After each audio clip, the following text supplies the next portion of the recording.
wasn't sure if I'd ever, have the chance to do, the RS Challenge again. So I'm very grateful.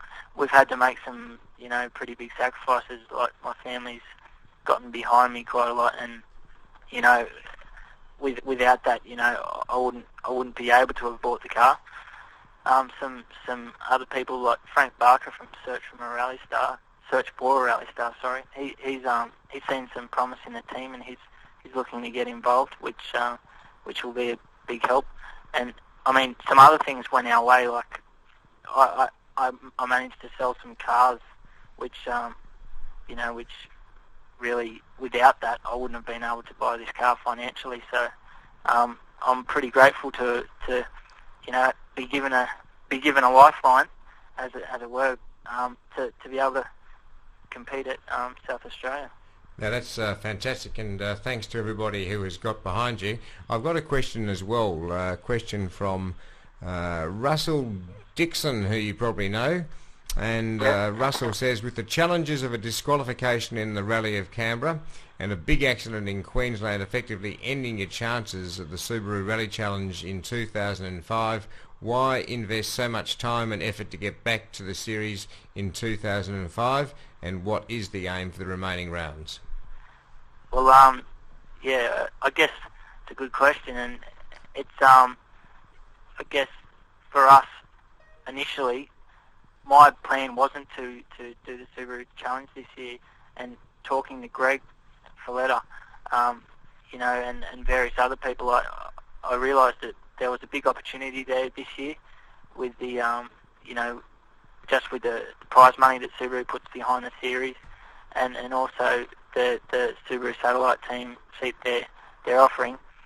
Obviously, I've come into it from a different background to some of the other drivers, like guys like Will Orders and Eli Evans, all have a lot of experience in pace notes and four-wheel drive cars. So I guess for us, we weren't looking at beating them straight out, because obviously they're very good drivers and have good experience. But for us, we were aiming to be up the pointy end by the end of the year.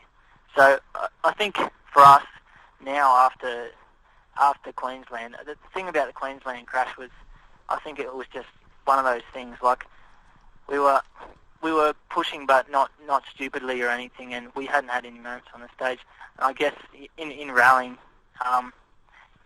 inexperience just on the pace notes, and it was really our downfall. And I guess that's the way things go sometimes.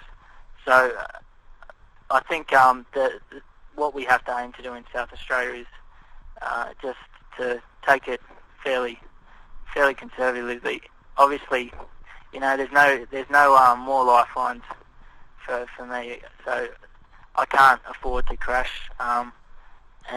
But you never know. I mean, I'm not saying that's totally out of the prospects, because it's a tough sport. But we'll obviously be.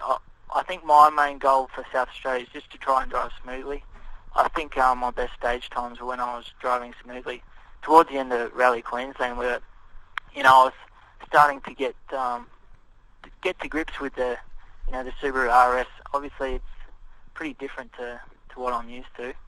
And I think with cars I've driven previously, I came out of a Gemini before that. Obviously. Well, I'll tell you what, it's a very interesting point you ask, and I'll just interrupt there, because Shabby, you're a very popular man in the Clarion question box. Shabby news gets out fast with these New South Wales rally people. I tell you what. He says, "Hi Paul, good to see that you and John are okay after the crash. I know it's a huge step from a Gemini to an Impreza." That's why I interrupted you, because he referred to that. But do you think we need at least one state round pace note to be introduced to the ARC? Well, so first of all, talk about your step from the Gemini to the Impreza, because I interrupted you, and then come and tell us we need a pace noted round into the ARC. No worries, I'll try. I think the step was, quite a big one, because, as you say, there's two main, points. Is stepping out of a Gemini, a rear-wheel drive car, and obviously it was a Gemini series car, which that series is a pretty cheap way to get into rallying. and I learned heaps in that series. They're fairly underpowered though. So, and also in the rallies I'd done, I hadn't done pace notes, and pace notes are, they go with the upper levels of rallying. So I guess for the step itself, it was. I'm still making that step. I feel, because I'm still not driving the car.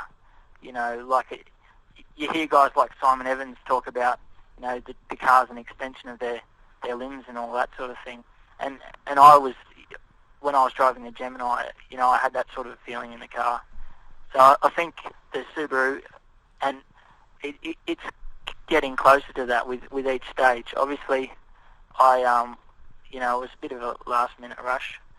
We committed to the series quite late before Canberra, and before Canberra I actually hadn't driven the car, so the reconnaissance was my first time driving it, and that was quite a steep learning curve, just that first stage. I learned quite a lot, and I felt towards the end of Rally Queensland, my second event, we hadn't had the opportunity to do any testing before Queensland. I was getting more experienced in the car, and I was starting to be able to drive the car smoothly and the way I wanted to drive it. So it has been a pretty big step, and I'm still improving. So I'm not there yet, but I guess it's a step that I needed to make. Four-wheel drives are, they're the only car really in the top levels of the sport. You've got guys like Cody Crocker in the STIs, the WRX STIs, and then World Rally Championship level, it's all four-wheel drive. So rear-wheel drive Gemini is different. But and the other question in regards to pace noting, that